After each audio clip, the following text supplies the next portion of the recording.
बच्चों, हमसे पूछा गया है कि आकृति में देखकर निम्नलिखित को लिखिए। जैसे यहाँ पर डी का भुज लिखना है।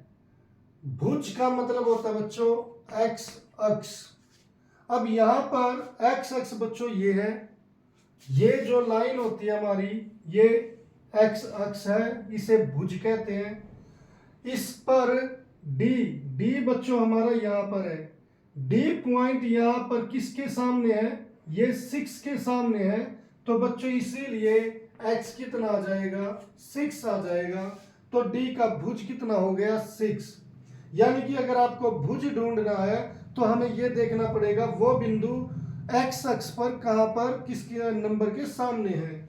अब जैसे बिंदु B की कोटि, बच्चों बिंदु B, यहां पर बिंदु B है ये, और कोटि का मतलब होता है बच्चों y, यानी कि y, ये y अक्ष पर किसके सामने है?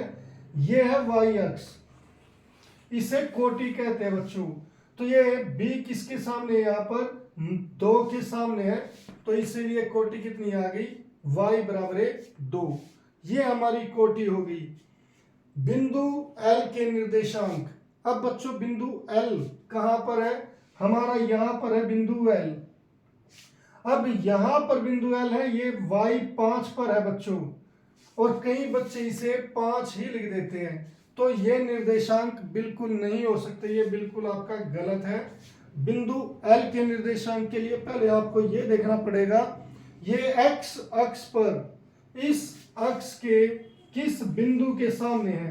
तो बच्चों ये यहाँ पर 5 है, तो ये अगर हम इसको x अक्ष पर ऐसे मिलाए तो ये किस बिंदु पर मिल रही है? मूल बिंदु पर।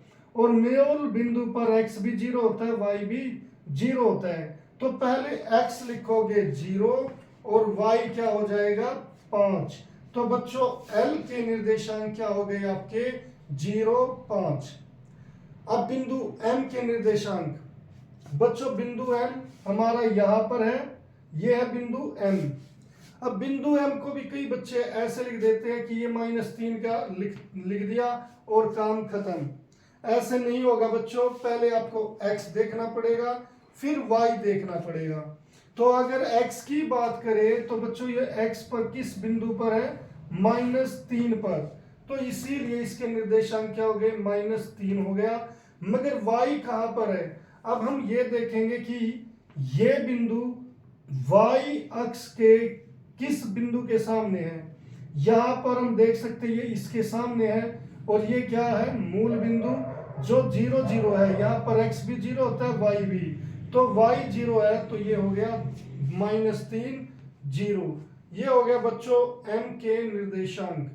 तो इस तरीके से आप ऐसे सवाल कर सकते हो।